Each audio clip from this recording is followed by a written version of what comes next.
Welcome to this deep dive, where we really try to unpack the forces shaping our world, bringing some clarity, maybe a few surprises too. Mm-hmm.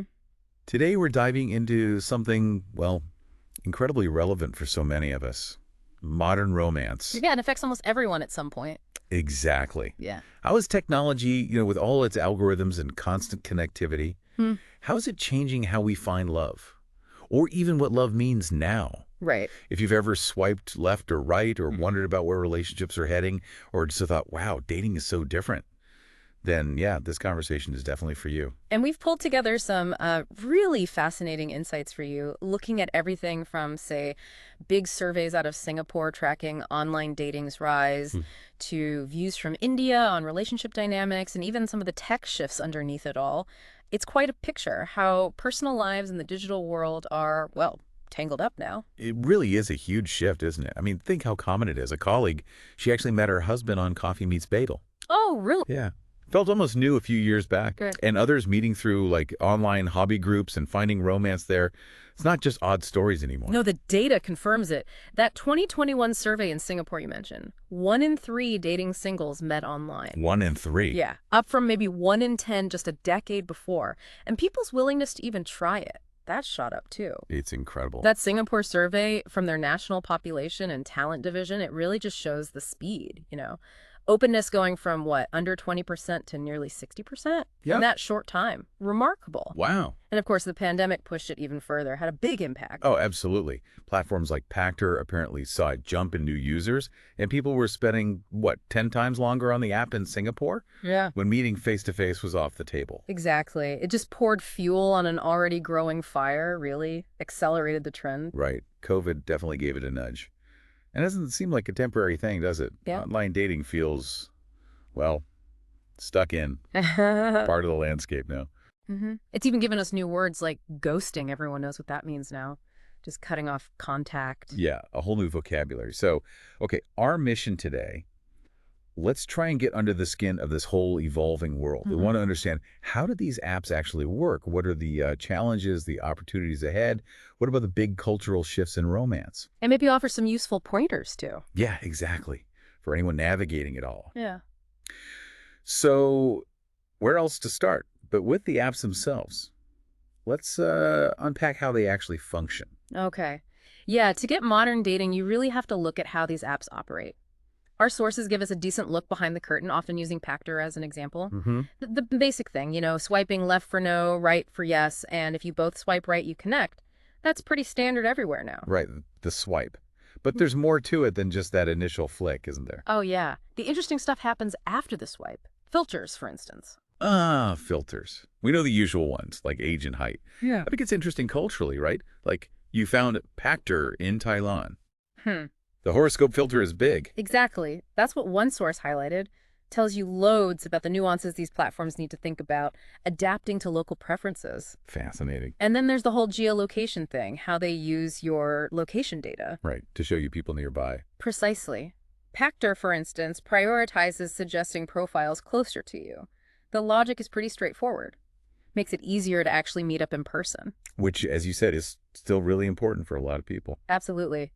That focus on proximity, it's a deliberate strategy. Help bridge that gap between online matching and real-world dates. So, the apps aren't just throwing random profiles at you. They're trying to connect you with people who might fit on paper and are actually close enough to meet. Makes sense.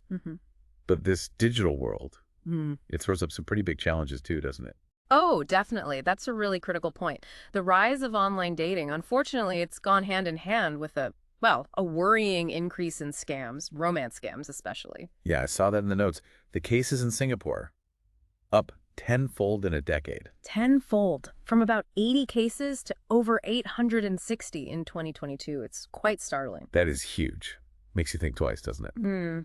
About those early chats, do we know why it's jumped so much? Is it just more people online, or are the scams getting smarter? Well, the sources don't dig super deep into the tactics, but they suggest the anonymity and distance online platforms offer that can make it easier for scammers. Or easier to pretend. But interestingly, the same tech used for matching, like geolocation, Uh-huh. that can also help flag suspicious stuff, like someone saying they're local, but their phone is swiping from halfway across the world. Ah, okay. So the tech can be part of the problem and the solution. Exactly, which leads into what's next, technologically. Right. So looking ahead, what's coming down the pipeline for online dating tech?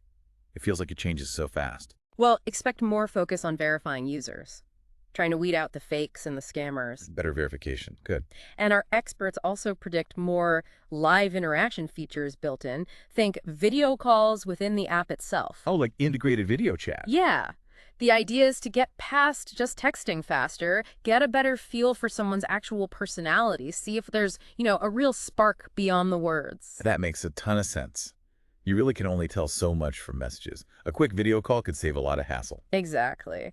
And then, of course, there's AI, artificial intelligence. Always AI these days. How is it showing up here? We're hearing about things like AI dating assistants, sort of like coaches offering tips. Huh.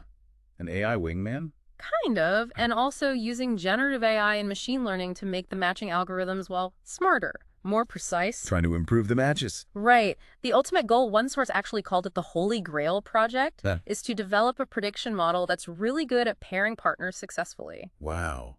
The holy grail of dating algorithms. Sounds a bit sci-fi. It does, but it shows where the tech is heading, trying to decode something as complex as, well, human connection using data. Okay, fascinating stuff on the tech side. So we've looked under the hood of the apps. Now, let's pivot a bit. How are these digital tools actually changing our broader culture, our attitudes towards romance? This feels like where it gets really interesting. I agree. One source we looked at quoted Dr. Liu, who made a really clear distinction between, say, traditional matchmaking. Right, like through family or community. Exactly. Versus these modern digital methods. It's a huge shift from relying on your social network's judgment to a much more self-driven search, powered by technology. And we're even seeing a bit of a pushback now, aren't we? People talking about breaking up with their dating apps. Yes, that trend of taking conscious breaks or ditching them altogether, and this renewed interest in, quote, old school romance. More focus on meeting people face to face again. Like speed dating and singles mixers making a comeback. Yeah, there's definitely a feeling of maybe digital fatigue for some people. A craving for those real, tangible connections that feel more, I don't know, authentic. As Ailey Seghetti, an intimacy coach mentioned in one source, pointed out stuff like pheromones, our senses, body language, they play a big role in attraction. Things you just can't get from a screen. Precisely. Things you miss on a carefully polished online profile. Yeah, that really resonates. You can have amazing text chemistry, then meet up and nothing. Just flat. Highlights the limits of just digital, doesn't it? It really does. And moving beyond that first spark, our sources also talk about this idea of future-proofing relationships. Future-proofing, what's that involve? It's about people being more proactive, asking questions earlier on to figure out long-term compatibility. Bumble's research in India from 2024 found most single Indians there say worries about the future actually shape their dating choices now. Interesting. So it's a more pragmatic approach. Let's just see where it goes. Yeah, seems like it. Dating with a clearer end goal, maybe. A conscious effort to see if your life paths actually line up. Future-proofing. Yeah. Okay. And tech's enabling other shifts too, right? Like long-distance relationships seem more, well, doable now. Definitely. Tools like FaceTime, Zoom, they've made keeping that closeness way easier, even with miles between you. We even read about one couple who felt that time apart using tech to connect, actually made their bond stronger. That's a really interesting take. Distance used to be such a deal breaker for many. Now tech's bridging that gap, changing how we even see it. And speaking of connection, what about this micromance idea?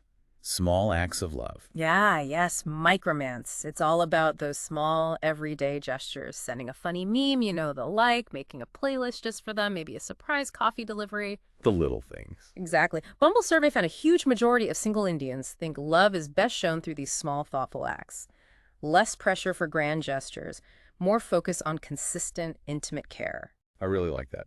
It is often the little things that keep that connection feeling alive day to day, isn't it? Totally. And it seems the actual foundation of romance is shifting too. Friendship is becoming more central. Oh, right. Happens 2025 report said most people in India see friendship as crucial.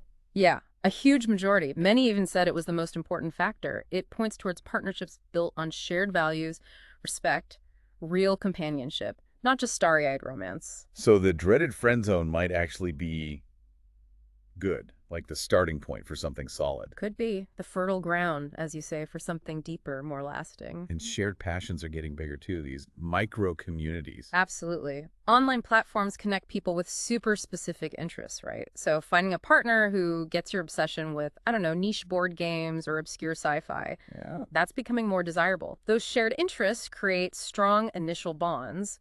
For Gen Z especially, geeking out together is seen as a form of intimacy. Finding your tribe within your relationship, having that shared world makes sense. Mhm. What about the tough parts, like rejection? How are attitudes changing there? Well, Happen's report showed a really interesting shift, especially with Gen Z. They're increasingly seeing rejection not as like a personal failure, Uh-huh. but more as a learning experience, Right. which is really healthy, actually. Much more resilient. Right. Instead of getting all defensive or guarded, it's like, okay, that didn't work. What did I learn?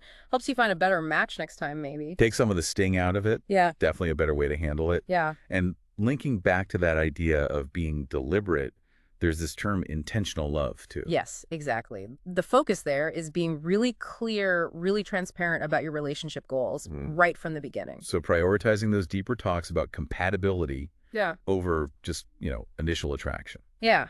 The CEO of Happens mentioned this trend, singles actively planning for lasting partnerships, thinking about shared values, long-term goals. Let's just see. And more, let's see if this works long term. A much more proactive, maybe goal-oriented approach. hmm But even the idea of commitment itself seems to be getting, well, more flexible for some. Oh, so? We're seeing things like the rise of dating apps specifically for extramarital affairs. Oh, And more open discussion, in some circles at least, about ethical non-monogamy.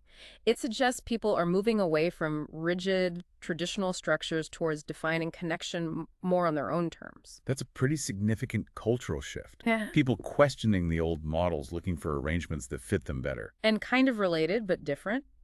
Our sources also mentioned a trend of fewer dates, more hookups. Fewer dates, more hookups. Why is that? Driven by things like practicality, maybe, busy lives, and perhaps a desire for more immediate gratification. For some, no-strings encounters might seem easier than the time and emotional energy of traditional dating. Right. Shows the huge range of motivations out there. Definitely not one size fits all. And it sounds like expectations for partners are sky high now, too. Oh, absolutely. People often have this mental checklist, don't they? Wanting a partner who's their best friend, travel buddy, therapist, cheerleader. The perfect package. Exactly, this multifaceted ideal, which naturally puts immense pressure on individuals and on the apps to deliver this impossible perfect package. It's a very high bar. Yeah, this idealized profile in our heads, expecting the algorithm to just conjure them up, Yeah. sets expectations way up there. It does. And one last interesting contrast the sources made was between regular dating apps and matrimonial apps. Ah, right. Different focus. Totally. Dating apps often lean towards initial attraction, maybe more casual stuff. Matrimonial apps, much more structured, very commitment-focused from the start, often involving family, prioritizing transparency about wanting marriage. So a different digital space entirely. Clearer intentions, different expectations for those specifically aiming for marriage. Yeah, one person's experience really highlighted that distinct focus. Okay, wow. This has been a really deep dive into how romance is changing. So let's bring it back to practicalities. For our listeners actually in this dating world right now, what advice did our sources have? Well, Dr. Liu stressed having a growth mindset about love, accepting that you'll learn as you go, Okay, be open to learning. and crucially, meeting people in real life, IRL, as soon as you reasonably can, to gauge that actual in-person dynamic. You just can't replicate that online. Absolutely. That chemistry or lack of it is so key. Hard to guess from a screen. What about the profiles themselves? Any tips for making good ones? Yeah, Alex Tam from Pactor gave some solid practical tips. Use like 3 to 5 good quality photos, show different sides of yourself, hobbies, lifestyle. Right, variety. Complete your profile fully, give the algorithms good info to work with, and resist swiping right on everyone. It can actually mess things up. Okay, be selective. Makes sense. Really concrete advice there. And beyond the profile, what about just general etiquette for digital dating? Key things were setting clear boundaries, practicing good, respectful communication, and being aware of potential red flags, obviously. Dealing with things like ghosting. Yeah, that came up a lot. Just Yeah. underscoring the need for basic decency, really. Honesty, even if you're not interested anymore. Just be kind. Pretty much. And ultimately, the big one, authenticity. Presenting a real version of yourself online. That's how you attract genuine connections that might actually work offline. Authenticity. Sounds simple, but so important, right? Right. Connect with someone who likes the real you. Exactly. Couldn't agree more. Okay, so wrapping up this deep dive, it's crystal clear that online dating is this huge influential force, constantly changing how we connect romantically. It offers amazing opportunities meeting people you'd never cross paths with otherwise. But it also comes with its own unique challenges. Scams, digital burnout. Yeah, our exploration really showed that navigating it well takes a sort of balanced approach. How so? Understanding the tech, what it can and can't do, adapting to those shifting social norms around romance, and fundamentally prioritizing real human connection, authentic self-expression, both online and offline. Absolutely. Finding that sweet spot, maybe, between digital efficiency and the irreplaceable value of face-to-face stuff, while being true to yourself. Well put. So, on that note, here's a final thought for you, our listener, to chew on. In a world that feels increasingly filtered through digital connections, how can we actively, intentionally cultivate relationships that are deeper, more meaningful, relationships that genuinely go beyond the algorithms and the fleeting online trends? Good question. Something to maybe ponder as you navigate your own path in this ever-changing landscape of modern romance.